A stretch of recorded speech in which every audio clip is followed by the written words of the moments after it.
Ассалаумағалейкум ағайын, Америкадағы жігіт арнасына қош келдіңіздер. Бүгінгі тақырып Қазақстан Америкадан екі нәрседе озғанын айтқым келеді сіздерге. Екі дерек, бір дерек хақ, рас, бірақ қалжың. Ал екіншісі кәдімгідей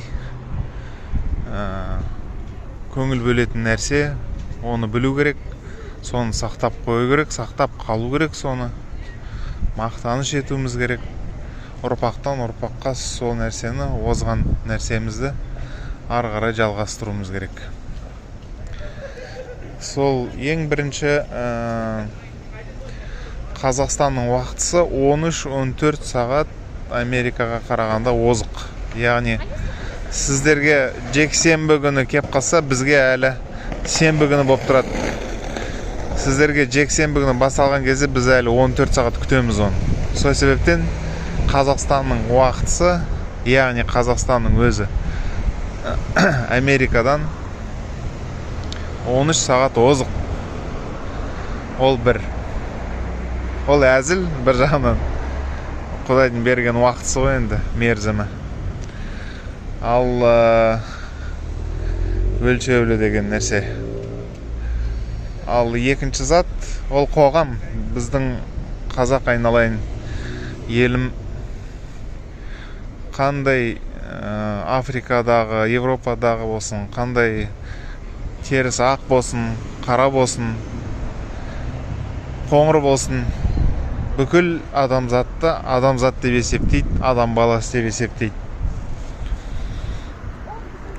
Сол адамдарға сондай көз қараспен қарайды. Яғни ешкімді кемсітпейді.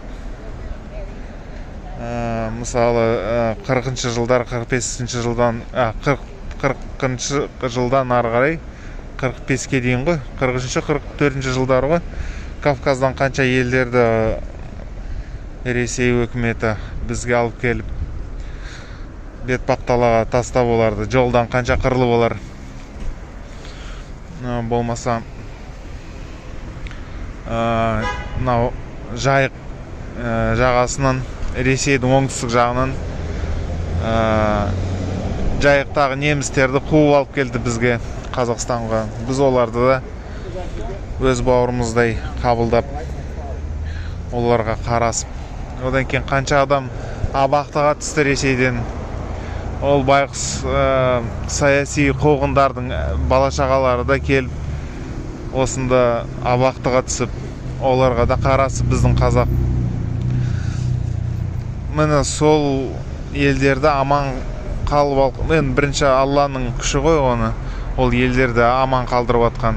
Бірақ себеп болып атқан міне қазақ елі. Сол үшін біз ешқашан басқа елді басқа ел демейміз. Жерімізді жүріп атса, төрімізді береміз. Ешқашан олармен нан бөліспей жүрмейміз, нан бөлісе жүреміз. Өзімізде артылып атса, оларға береміз. Басқа қазақ емес ұлттарға қонақ сыйлап оларды, қонақ ретінде қабылдап. Жүргенде де бәрімізбен, яғни бір-бірімізбен амандасуымыз бәрі дұрыс. Барлық нәрсеге оң жағынан қараймыз, қолдаймыз, кемсітпейміз оларды, шеттетпейміз. Арамызда болып қалса, солардың тілімен сөйлеуге тырысамыз, оларға қиын болмасын деп. Мұндай қоғам қайда бар жер бетінде? Ешкімде жоқ. Тек міне айналайын Қазақстанында бар. Сол себептен қанша ғасыр Американың қоғамынан озып кеткенімізді білмей тұрмыз. Оны сыртқа шыққаннан кейін ғана біледі екенсің. Сол себептен айналайын қазақ, бүкіл адамзатты солай адам баласы деп қарайық оларға. Адам баласы деп олармен қарым-қатынас жасайық, кемсітпейік. Төрімізді берейік солай, нанымызды бөлсейік. Ондай адамдарды Алла Тағала жақсы көреді. Ондай адамдардың Алла Тағала тілеуін береді. Соны есте сақтайық. Одан кейін айта кететін зат, Америкада мына басында индеецтер тұрған ғой, соларды келіп ағылшындар жаулап алып, ағылшындар, француздар, испандықтар келіп жаулап алған ғой. Мына француздар мен ағылшындар аямай қырған ғой, кәдімгідей өлтірген мына индеецтерді. Индеецтердің кейін мына жейтін еті бизон болатын, сол бизондарды қырған, ашаршылық болсын деп. Сөйтіп анау жаман ауруларды алып келіп сонымен қырған. Ол байқұстар ақыры жоқ болып кетті, мына жоқпен тең болып қалды.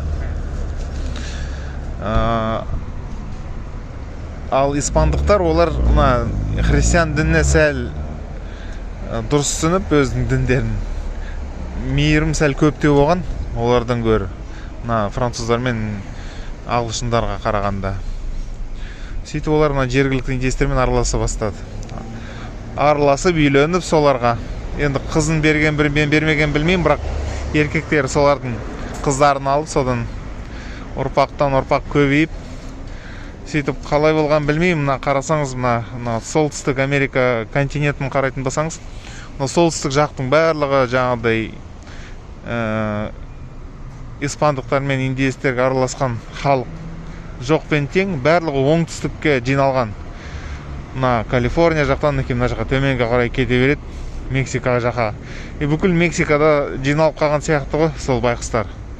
Мына ағылшын мен француздармен араласқанша, мына испандықтармен араласқан жөнін көріп, солардың мекеніне жиналған ғой, менің ойымша.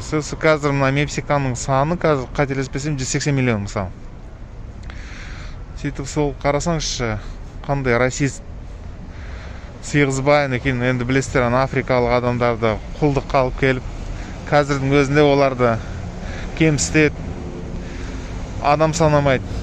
Полицейскілер оларды аямай атады, мысалы, ақ адамды атпайды. Қара кісі болса ата береді. Адам санамайды ғой, былай айтқанда. Бірақ ақтардың барлығы ондай емес, ақтардың жартысы сондай. Яғни ол өте нацистік не ғой?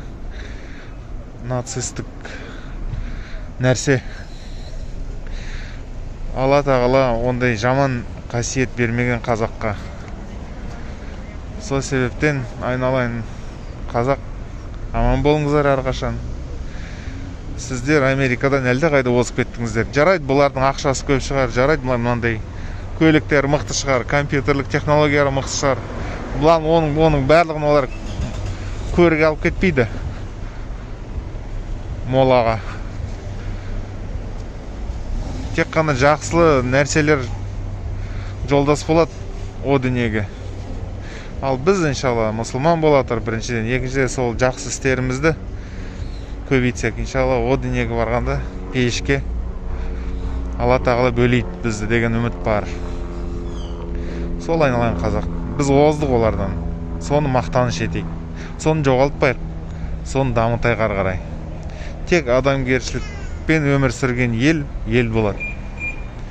Ал Америкадағы жігіт арнасына қалыңыздар. Комментарийге жазыңыздар, әр нәрсе, жақсы нәрсе жазыңыздар.